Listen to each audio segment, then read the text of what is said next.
बच्चों, बेटा कक्षा 3 सप्ताह 9 गणित के अंतर्गत हम सीख रहे हैं लंबा और छोटा। लंबा यानी कोई कितना लंबा है, छोटा यानी कोई कितना छोटा है। देखो आप सभी क्या हो, छोटे बच्चे हो ना, और आपके मम्मी पापा क्या हैं, आपसे लंबे हैं ना। इस तरह से समझो छोटा और लंबा, ठीक है। आज की हमारी वर्कशीट छोटे और लंबे पर आधारित है। वर्कशीट को हल करते हैं।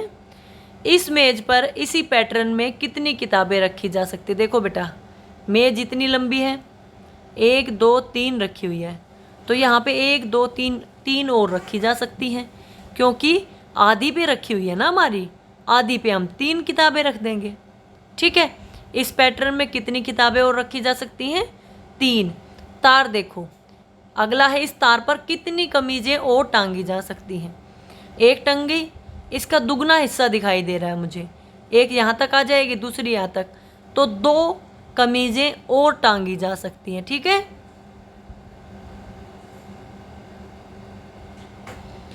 अगला आपका नीचे दी गई 2 पेंसिलों की लंबाई का अंतर बताना है। पहले देखो बेटा, ये पेंसिल यहाँ से लेकर यहाँ तक 8 सेंटीमीटर की है, समझ आ गया।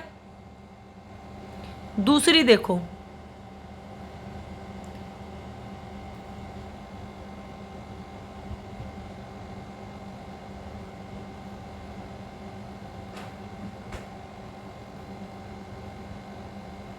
ये 3 से लेकर 12 तक है, दिखाई दे रही है आपको। 3 से 12 तक कितने हो गए, 1 2 3 4 5 6 7 8 9, कितने हो गए, 9, ठीक है। ये वाली पेंसिल 9 सेंटीमीटर लंबी है, ये वाली पेंसिल 8 सेंटीमीटर लंबी है, तो बताओ कौन सी लंबी है, ये वाली लंबी है। कितनी ज़्यादा है, 8 से 9 ज़्यादा ना, 1 सेंटीमीटर लंबी ज़्यादा है। समझ आई मेरी बात, कितनी लंबी है, 1 सेंटीमीटर, ठीक है। अगला देखो, यह चम्मच कितनी लंबी है, यहाँ से शुरू आपकी चम्मच 3 से, और कहाँ तक जा रही है, 13 तक। तो गिने 1 2, मैं 3 को नहीं गिनते बेटा, जिससे शुरू होता है उसको नहीं गिनते, उससे अगले से शुरू करते हैं, क्योंकि वो तो पीछे जा चुका ना, वहाँ से शुरू हो रहा है, वो उसको 0 मानेंगे, इसको 0 मानेंगे, 1 इसको मानेंगे। तो हमारा हो गया 2 3 4 5 6 7 8 9 और 10, कितनी लंबी है, 10 सेंटीमीटर लंबी है।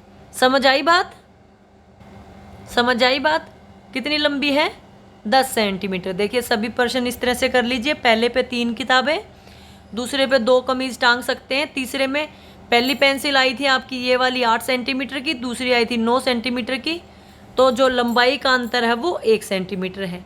चम्मच की लंबाई 10 सेंटीमीटर है, अभी मैंने आपको करके दिखाया था, ठीक है। अगला है बेटा, लड़का और लड़की की ऊंचाई ज्ञात करनी है आपको। ये हमारा जो स्केल है ये सेंटीमीटर में है, आपको ये बताना कितना है। देखो लड़का कहाँ पर जा रहा है, ये लड़का इधर जा रहा है,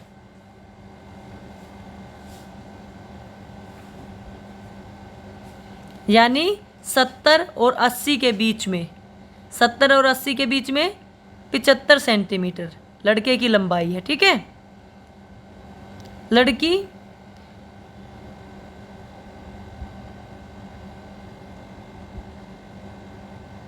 100 सेंटीमीटर, लड़की की लंबाई कितनी है, 100 सेंटीमीटर।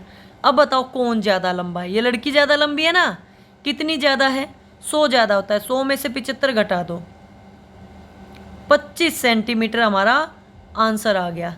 कितनी लंबी है बेटा, 25 सेंटीमीटर, ठीक है। तो कौन ज़्यादा लंबा है, लड़की, और कितनी, 25 सेंटीमीटर, ठीक है। अगला है, ठीक है बेटा, अगला है चींटी को दानों तक सबसे छोटे रास्ते से पहुंचाना आपको। क्या तुम बता सकते हो सबसे छोटा कौन सा होगा?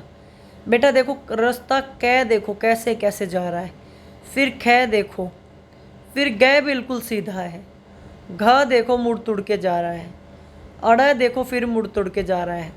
तो आप देख पा रहे हो ना, सबसे छोटा कौन सा पड़ेगा? जो सीधा है, चलना भी आसान होगा और छोटा भी पड़ेगा। ठीक है, तो हमारा आंसर है रास्ता ग।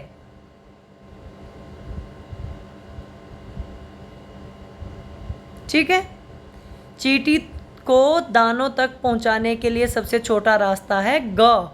ठीक है बेटा। अब बात करते हैं जीवन कौशल में दान की। दान का अर्थ होता है बेटा किसी ज़रूरतमंद की सहायता करना, किसी की मदद के लिए किए गए छोटे छोटे कार्य जैसे कपड़े या खिलौने देना, पड़ोसियों की मदद करना, खाना देना, बुजुर्गों की सहायता करना, रक्तदान करना कुछ प्रकार के दान हैं।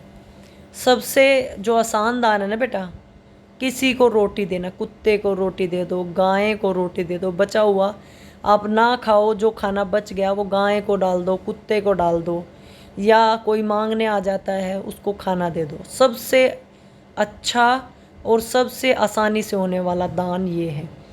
कभी भी किसी को दान में पैसे ना दो, क्योंकि ये नहीं पता चलता ना बेटा उस पैसे का करेंगे क्या।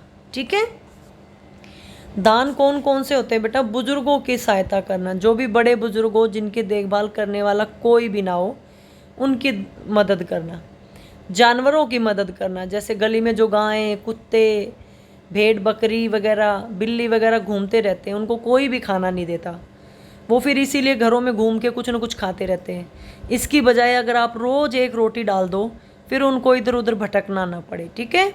रक्तदान, रक्तदान महादान, ये कहावत सुनी होगी आपने। कभी भी अस्पताल में जाते हो तो वहाँ लिखा होता है रक्तदान महादान, यानी किसी के जीवन को बचाने के लिए दिया जाने वाला दान, अपना खून देना किसी को। ठीक है। खाना देना, किसी को भी खाना देकर उसकी मदद कर सकते हो। कपड़े देना, जो कपड़े आपके पास छोटे हो गए उनको आप किसी को दान में दे दीजिए। दान का मतलब ये नहीं है कि आपके पास जो चीज़ है नहीं आप वो दान दे दो। वो चीज़ें जो अब आपकी ज़रूरत की नहीं है और वो किसी के काम आ सकती हैं, वो देकर भी उनकी मदद की जा सकती है। ठीक है। कोरोना के इस कठिन समय में सामाजिक दूरी का पालन करते हुए किसी प्रकार के दान का अनुभव साझा कीजिए। मतलब अगर आपने इस टाइम पे किसी की मदद की हो, देखो पिछले साल लॉकडाउन लगा था, इस साल लॉकडाउन लगा था, तब अनेक लोगों ने खाना, कपड़े, मास्क, सैनिटाइज़र, दवाइयाँ, न जाने क्या क्या चीज़ें दान में दी थी। अगर आपके साथ ऐसा कुछ हुआ है तो उसको वीडियो बनाकर अपने टीचर को भेज दीजिए। ठीक है बेटा। अब बात करते हैं आज की संस्कारशाला की। उठो, जागो और तब तक नहीं रुको जब तक कि लक्ष्य प्राप्त ना हो जाए। ये बात बोली थी स्वामी विवेकानंद ने।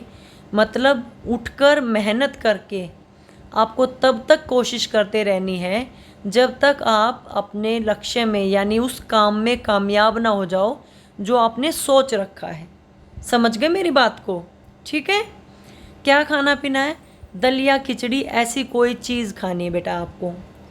गतिविधि क्या है? आँखों को बंद करके विभिन्न वस्तुओं के आकार, मतलब वो किस आकार की है, गोल है, चौकोर है, आयत की है, त्रिभुज की है, ये बताना है।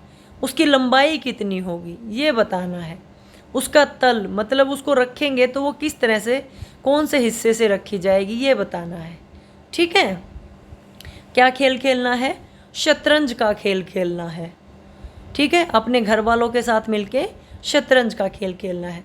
आपकी दैनिक दिनचर्या वही है।